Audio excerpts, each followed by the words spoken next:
Hello once again everyone, Riley's my name, and today history's our game. Today, I'm going to be summarizing the first chapter of Frederic Wakeman's The Great Enterprise in 7 minutes or less. So without any further ado, let's get right into it.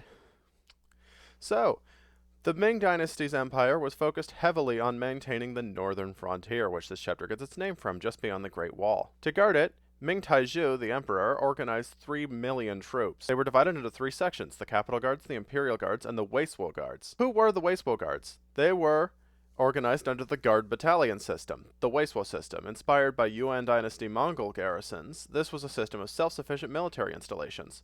Soldiers produced 300 million kilograms of grain a year on 50 mu of military farms, supporting about 1 million troops each. How did that work? Each commander was part of a military family, a junhu, who were commanders by birthright.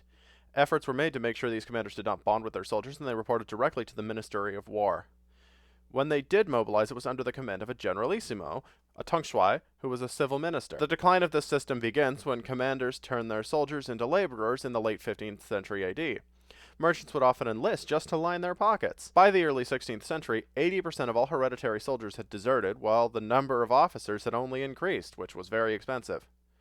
So, the Ming overcompensated. They focused their attention on repairing the Great Wall in the wake of their failing military system, and this was not a coincidence because it was influenced by the Yongle Emperor's decisions. He was the third Ming Emperor. Chengzhu usurped his nephew. He feared the power of the Prince of Ning, whose armies lived north of the Great Wall, in Rehe. He ordered the prince to pull back from the wall, leaving the land for the Uriangai Mongols, who supported him. And the Ming were able to control for about 60 years. During the 1540s, Xiayan tried to recover this land and failed. Atlan Khan himself rode behind the wall. Zhang Zhusheng, Xiayan's successor, made Atlan a Chinese prince to appease him at the behest of Yansong. Zhang Zhusheng's actions generated a lot of controversy, and Yansong was named a treacherous minister as a result.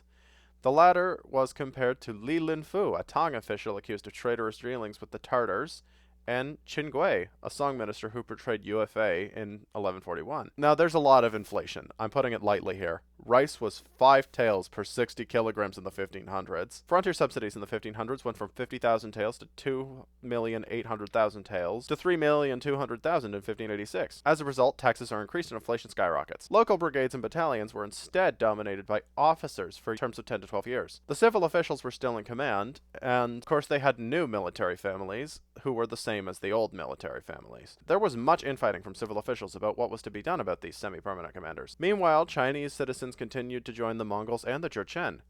Liaodong soldiers adopted Manchu names and customs and became transfrontiermen. Some 16 companies of these transfrontiermen were present under the Manchu banner system, and in 1623, Manchu leader Nurhaci made the distinction between Chinese and Mongols who had joined the Manchus earlier than 1619.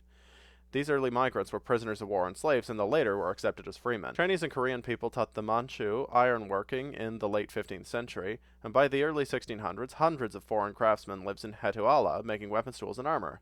The funds that built Hetuala came from trade with China and Korea. The Ming tried to keep any one northeasterly group from becoming too powerful through its trades, permits, and titles. General Li Changliang felt the need to intervene directly, attacked the Zhenzhou Jurchen, and killed the father and grandfather of House Isenjoro. Quick to inherit his father's title of governor, Dudu, was his orphan son, Nurhaci, who swore revenge. By 1589, the Ming frontier awarded Nurhaci with the title of military commander.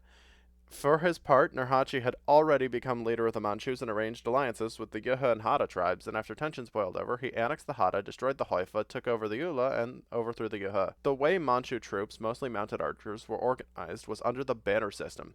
300 warriors made a company, formed into battalions of 5 companies, which formed 4 banners, red, yellow, blue, and white, of 10 battalions, 60,000 warriors total. This was a compromise between Nurhaci's total control over the army and each chieftain's aristocratic birthright. Expansion began in earnest as Nurhaci confronted the Chinese forces directly in Liaodong. On 7th May 1618, he read 7 great vexations, the Qi Da Han. Nurhaci called for the city of Fushun to surrender or be attacked, and Li Yongfang, general of the time, surrendered the city after the first attack. This was an extraordinary event. A Ming army major commanding his own garrison surrendered Fushun and was admitted to the Jin dynasty aristocracy, gaining Nurhaci's granddaughter's hand in marriage and his men as retainers, and the rank of Lieutenant General of the banner system, and a Viscount for whose family served the Manchu throne thereafter. This is an incredible rise to power. Of course, it was a humiliation for the Ming dynasty, who turned to Yang Hao for help, who was a veteran, chose to lead a relief campaign against the Manchus.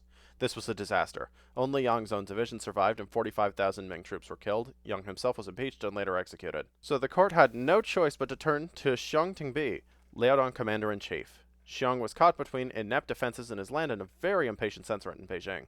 He was very quickly replaced by Yuan Yingtai, who immediately fared much worse than he did. So, Shenyang, a supposedly impenetrable city, fell to the Manchus, and Yuan's army was routed on 11th May 1621, and all lands east of the Liao River were Manchu-controlled. While Ming officials bickered, the Manchus struck again in 1622, crossing the Liao and entering Chinese farmlands. This continued to be the zeitgeist of the late Ming dynasty until the Manchus took over, and the rest is history. Thanks for watching, everyone.